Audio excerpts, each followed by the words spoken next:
يا ضياء الشمس مهلا لتدعنا للغروب لتنير الدرب إنا لرشاد سنعود. Bismillahirrahmanirrahim. Assalamualaikum warahmatullahi wabarakatuh. Alhamdulillah wassalatu wassalamu ala Rasulillah wa ala alihi wa sahbihi wa mawalah. Asyhadu an la ilaha illallah wahdahu la syarikalah wa asyhadu anna Muhammadan abduhu wa rasuluh alladzi la nabiyya ba'dah amma ba'd. Ikhwah yang dirahmati Allah Subhanahu wa taala, betapa banyak kita melihat dan menyaksikan masyarakat kita hidup di garis kemiskinan dan kesulitan. Di samping itu kita pun menyaksikan betapa banyak di antara masyarakat kita yang mendapatkan dan berada pada kehidupan yang sangat amat luar biasa kaya dan mewahnya.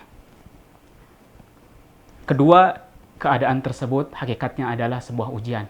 Allah menguji sebagian dengan kemiskinan dan menguji sebagian lainnya dengan kekayaan. Dan di balik itu semua ada sebuah hikmah yang Allah sediakan. Ikhwah yang dirahmati Allah Subhanahu wa taala, Allah mengabarkan bagi orang yang memberikan sedikit rizkinya, memberikan sedikit apa yang mereka miliki dengan diberikan pahala yang sangat amat luar biasa. Bahkan Allah memisalkan, mengibaratkan seseorang tersebut dengan orang yang menanam sebuah biji, kemudian dari biji tersebut tumbuh ratusan biji lainnya, bahkan berlipat ganda banyaknya.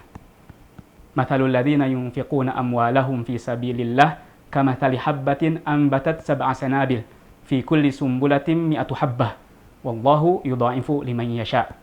Allah melipat gandakannya. Untuk itu Rasulullah SAW bersabda kepada kepada Bilal radhiyallahu anhu. Rasulullah bersabda kepada beliau, "Ya Bilal, anfiq wala takhsha min dzil 'arsy iqlala." Wahai Bilal, berinfaklah dan janganlah kamu takut dengan kekurangan harta dari Allah Subhanahu wa taala. Kemudian Rasulullah pun di lain kesempatan mengatakan, "Mana qasamalun min shadaqah." Harta itu tidak akan pernah berkurang sedikit pun dari sedekah. Ada begitu banyak contoh bagaimana orang-orang terdahulu kita melakukan sedekah yang sangat amat luar biasa. Hingga pada suatu hari Rasulullah SAW mengatakan ataupun mensabdakan firman Allah Subhanahu wa taala, "Lan tanalul birra hatta tunfiqu mimma tuhibbun." Kalian tidak akan mendapatkan kebaikan sampai kalian memberikan, menginfakkan apa yang kamu suka. Apa yang kamu suka, bukan sisa, bukan apa yang kita tidak suka tentunya. Maka seketika sahabat radhiyallahu anhu, khususnya adalah Abu Talhah Al-Ansari, bergegas tatkala mendengar firman Allah Subhanahu wa taala ini dan mengatakan kepada Rasulullah SAW, "Ya Rasulullah, inna ahabba mali ilayya buraiha." Sesungguhnya harta yang paling aku cintai adalah buraiha. Buraiha adalah perkebunan yang dia miliki, tentu memiliki sangat amat luar biasa manfaatnya. Bahkan Rasulullah pun seringkali berteduh di sana dan bahkan meminum air yang mengalir di daerah Buraiha tersebut. Kemudian dia melanjutkan, "Wa inni ja'altuha shadaqatan lillah." Kemudian dia mengatakan, "Wa inni ja'altuha shadaqatan lillah." Dan saya jadikan ini semua, Buraiha ini, shadaqatan lillah, sebagai sedekah di jalan Allah Subhanahu wa taala. Masya Allah, lihat bagaimana ghirah dari seorang sahabat. Kemudian Rasulullah pun mengatakan kepada beliau, "Qad qabilallahu lakas sadaqah." Sesungguhnya Allah telah menerima sedekahmu. Wa anfiq waja'alha kama qala sallallahu alaihi wasallam, waja'alha shadaqatan li aqribaik. Dan hendaklah sedekah itu dijadikan untuk kerabat-kerabatmu yang miskin. Lihat bagaimana contoh dari sahabat, contoh orang yang lulus dari ujian tersebut. Mereka memiliki harta kemudian membagikan, mensedekahkan harta tersebut. Dan ada contoh-contoh lainnya, misalnya Ali bin Husain. Ali bin Husain, cucu dari Ali bin Abi Thalib radhiyallahu anhu, beliau seringkali setiap malam berjalan mencari masyarakat yang miskin. beliau mengetuk pintunya, kemudian menyimpan sembako di depan rumahnya tanpa sepengetahuan orang tersebut. Lalu kemudian beliau pergi hingga berjalan bertahun-tahun lamanya, hingga tibalah di saat kematian beliau. Kemudian orang-orang baru tersadar bahwasanya selama ini yang memberikan sembako tersebut adalah Ali, cucu dari Ali radhiyallahu anhu. Lihat bagaimana cerminan dari keikhlasan seorang salafus saleh terdahulu. Bagaimana mereka anfaqo. Ini adalah cerminan dari sabda Rasulullah SAW. Seseorang yang berinfak kemudian menyembunyikannya. Bagian dari orang-orang yang orang-orang yang Allah naungi pada hari kiamat. Rajulun tasaddaqa bi sadaqatin fa akhfaha. Seseorang yang bersedekah kemudian menyembunyikannya, hatta la ta'lamu shimaluha ma yunfiq yaminuha. Sampai tangan kirinya tidak mengetahui apa yang dikerjakan, apa yang diinfakkan oleh tangan kanannya. Ini adalah bagian dari contoh lainnya.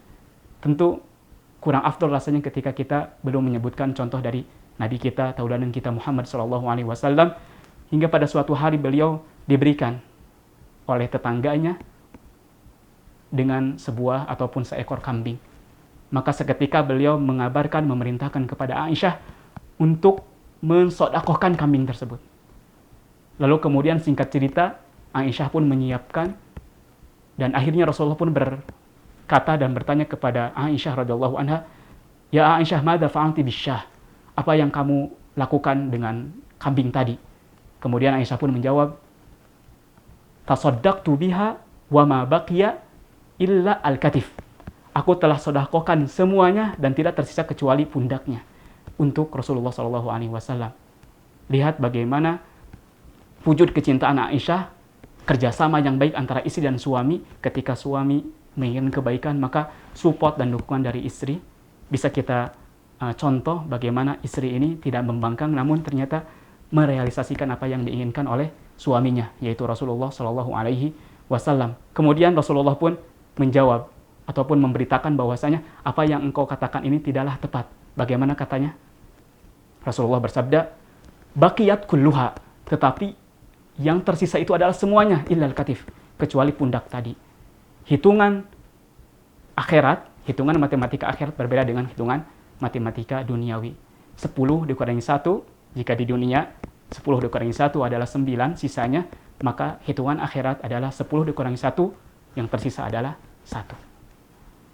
Ikhwah yang dirahmati Allah Subhanahu wa Ta'ala, sebelum saya tutup, ada sebuah hadis yang mungkin bisa menjadi motivasi lebih untuk kita agar bersedekah. Rasulullah SAW bersabda, "As-sadaqatu tutfi'ul khati'ah kama yutfi al-ma' an-nar." Sedekah itu dapat memadamkan kesalahan dan dosa seperti halnya air dapat memadamkan api. Tentu kita memiliki dosa yang sangat amat luar biasa banyak, terlebih di zaman yang penuh fitnah ini. Dosa itu datang, maksiat itu datang ke kita langsung ke HP kita dan sekitar kita, wal'iyadzubillah. Maka ini adalah kesempatan emas untuk memadamkan, untuk menghilangkan dosa-dosa tadi. Dengan cara apa? Sedekah. Terlebih di bulan puasa, di bulan Ramadan yang mulia ini. Di saat segala fasilitas dan keistimewaan yang dimiliki oleh Ramadan ini menjadi amat sangat luar biasa. Sedekah yang di bulan lainnya pun memiliki keutamaan yang sangat begitu agung dan besar, maka kemudian pastilah di saat Ramadan ini kebaikan pada sedekah tersebut akan lebih sangat amat luar biasa lagi. Demikian, semoga bermanfaat. Subhanakallahumma bihamdika asyhadu an la ilaha illa anta astaghfiruka wa atubu ilaik. Wassalamualaikum warahmatullahi wabarakatuh.